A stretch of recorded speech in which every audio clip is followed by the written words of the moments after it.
sports office. I guess we're back, huh? After a little hiatus, a little basketball going on and stuff. And of course, Lawrence Gilligan is in the house. Me and Lawrence have been running around like rag dolls, and we got Ox Wheeler, the MMA fighter, known as the Reservation Sensation, because he's getting ready to get out there and fight very soon. And Ox, just let people know what's coming up. In May, you got the fight coming up. We got a fight coming up May 12th. This will be my 30th fight down there in Mexico, New Mexico at the Intermountain Gods, and I got a tough opponent. His name's Freddie Lux. He comes out of Phoenix MMA Lab, and he got his teammates Dale Hawkins, Ben Henderson. A good camp, but I come out of a good camp also.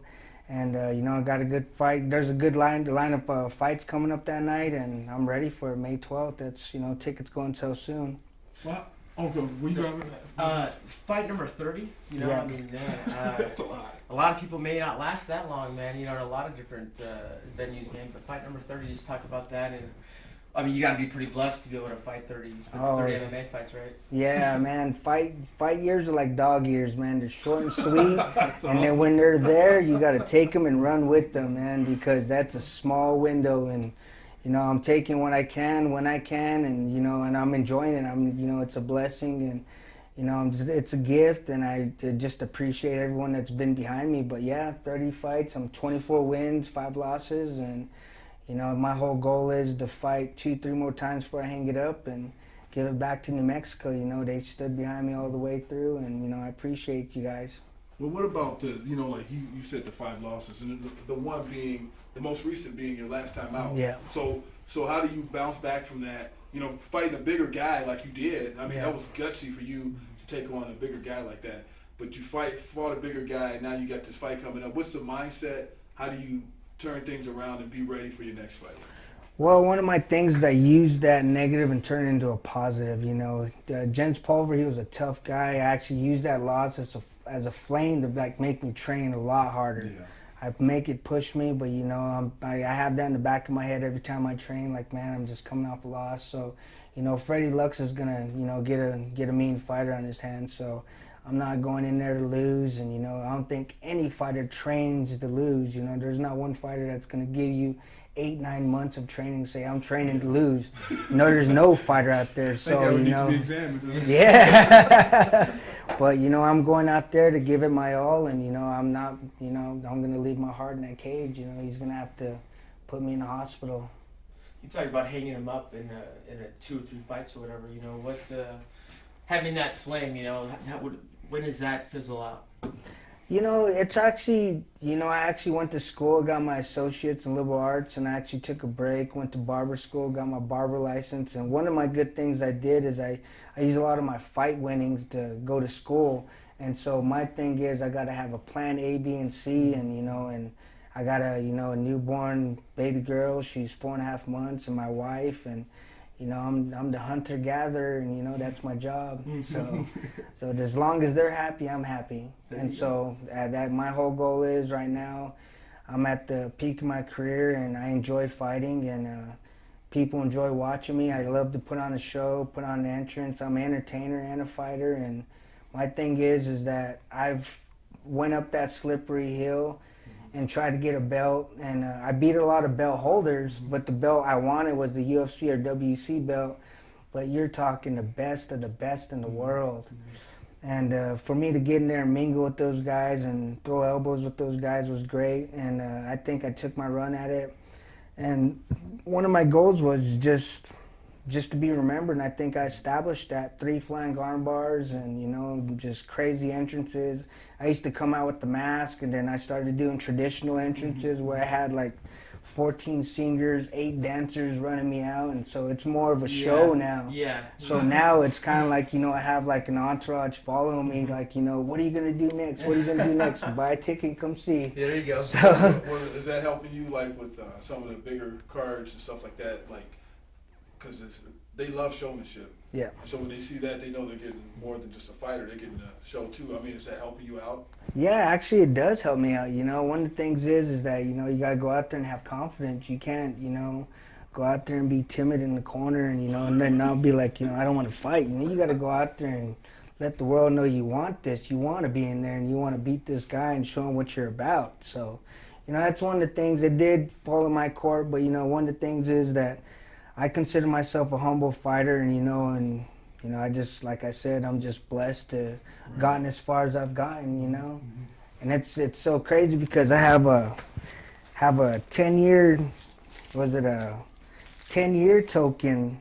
I've been on the wagon, you know, and it's crazy because I never thought I would appreciate a coin so much. I went and drilled a hole and made my own keychain. But one of my things is that, you know, just sobering up. And if you would ask me when I got into the fight game if I was going to get as far as I got, and I would have told you no, man. I got into just lose weight, keep my lady around. Saved your life, and the fighting kind of saved you from the alcohol and all that, huh? Yeah, you know it. You know, I went down a crazy path with alcohol, trouble, violence, and one of the things that, you know, I was in drug court. Actually, I was number 113 in drug court. I knew number 1 and 2 whenever they created that program here.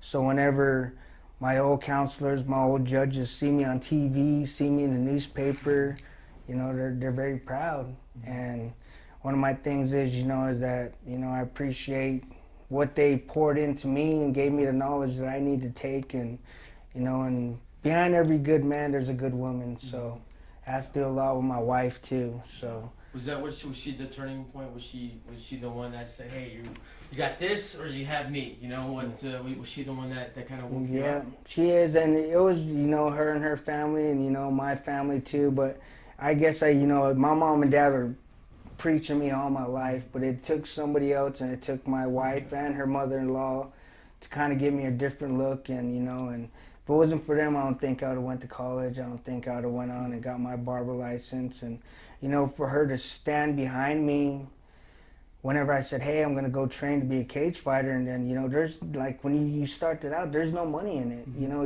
my first 14 fights were ticket sales. I mean, my nose will get broken. That's $2,000 to fix, and I'm making $200 in ticket sales, and, you know, it's crazy. And it's like one of those things, you got to have that, you know, there's that inner flame inside of you that makes you want it. But like you said earlier, you know, that flame kind of simmered down, and, you know, kind of turned into a family man. I enjoy just going to work instead of kind of, you know, even though I enjoy the pressure, the fighting, I learned how to juggle the emotions, the roller coasters, you know, getting out there half naked with a cup and a mouthpiece and 4-ounce gloves and just getting it, you know. And the thing now is, you got Lawrence. yeah. I'm all right, man. I know I'm taller than you. Yeah. No thanks. Okay. Hey, so you're pretty sure, like, when you're pretty sure about this 2 or 3 fights, and that, hey, that's a career. Yeah, that's like my whole thing right there. You know, my mindset pretty much to get in there 2 or 3 more times, give it back to New Mexico. You know, New Mexico stood by me, and I appreciate you guys, and I love you guys for that, for standing behind me. And, you know, I want to give it back to them, you know, for, you know, standing behind me, because they stood by me whenever I wasn't nothing, and, you know, they stood by me all the way to as far as I've gotten. So, you know, I appreciate them. What's the rush like when you're walking out to each and every fight? You gotta be nervous, and, you know, you gotta feel those butterflies, because once those are gone, then yeah, you really want to hang them up. But what's the rush like? I think people, you know, in every sport you get that rush. Van knows about football. Yeah, the adrenaline. But that adrenaline, it's just something that I think, you know, but I think, is it different for your sport than, I guess, football, or what would you say, man? Because I mean, you gotta be mental too. Yeah. I mean, if you make one bad move and you use emotion, then I played basketball, football, and baseball. My dad was my coach all my life, and I've been around the team sports, and it's great because if we're in a basketball team, I have you two to go out with me, and we're pumping each other up. Let's go get these guys. But when you're in a fight, you're out there by yourself.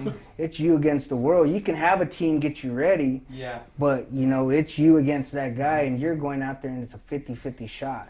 But like I tell people, you know, as much trouble as I've been in back in my younger days, I tell people it's like court. You know, you don't know what's going to happen, but at least I get to go home that night. That's